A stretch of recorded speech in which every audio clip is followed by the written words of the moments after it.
When David and Guillaume got back in touch about making Detroit, I wasn't terribly surprised they decided to make it because the fan response was so intense. So it makes sense that they would choose to do that after the enthusiasm. It was a challenge, and it was just an interesting thing to get my head around how to approach this character now as a different, much older person, and whether or not she had changed. And I'm very happy to say that with Detroit, I've had the opportunity to see Kara grow so much more than I ever expected. You do the housework, the washing, you cook the meals, and you take care of... God damn it, where the fuck's the rat gone now? Alice! Alice! I mean, she starts out essentially how she does in Kara in a very, not robotic, but, you know, android, other way. And getting to take this journey where she becomes more and more human as it goes on. You know, and as an actor, that's a wonderful exploration in every way, whether it's how she sits, her posture, how her voice changes, how emotions change, and how much emotion is based on things like empathy and social experience. And so having, you know, as much material as I got with David to have this huge, nuanced arc was really incredible. Why couldn't we just be happy? This experience has been quite different than the experiences I've had shooting film or TV or doing theater work. I have 83 dots on my face and, you know, really flattering black wetsuit type thing, and you're jumping around with props, and it's kind of like being a 10-year-old imaginative kid, which is fun. There's 80 cameras around us. It's already lit. So we just shoot and shoot and shoot and shoot and shoot. There's no change of sets, there's no hair and makeup, there's no wardrobe, so we move really fast, and we'll go through about 35 pages in a day. Working in TV or film, we'll probably do 6 pages a day.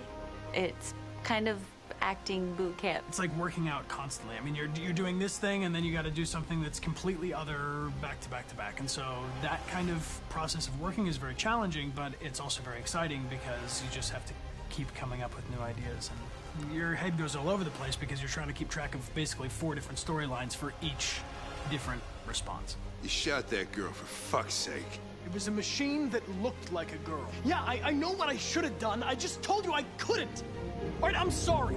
The fact that David Cade, he's telling like many stories interwoven from beginning to end is super complicated and super impressive, and I have no idea how he keeps it all in his head. He's not just the writer or the director who's seeing this from the outside eye. He's also thinking about the player walking through this space. You know, only somebody who really, really loves not the work, but like these characters and these stories and cares about doing something meaningful would invest that much in it. And it's always inspiring to work with somebody who cares that much. My experience with motion capture is this one. And I found it sort of terrifying in a way, because they said the computer's going to build you. But then as we got into it, I realized all the elements of it were still artistic. I just dipped into a really brilliant setup here. I've never seen anything like it. And this won't turn me into a product because I was playing a character. So it's wonderful. In the game, Detroit comes back because of a revolutionary industrial rebirth. And there's no reason why that can't happen in Detroit, because they have such tremendous infrastructure for millions and millions of people who can very easily support, you know, a new industry. The city is really strong and resilient, but the city has also been through so much. You see the damage, but it takes that time of kind of rebuilding and reinvesting into the city that I think is happening slowly but surely. The potential of Detroit as a city is something that this game does a lot of justice to, because it would be easy to look at Detroit as some place that used to be, and that's not the case. This game provokes a lot of conversation and reflection on our potential near-future engagement with machines. That's what we are to them. There's merchandise on display in a shop window.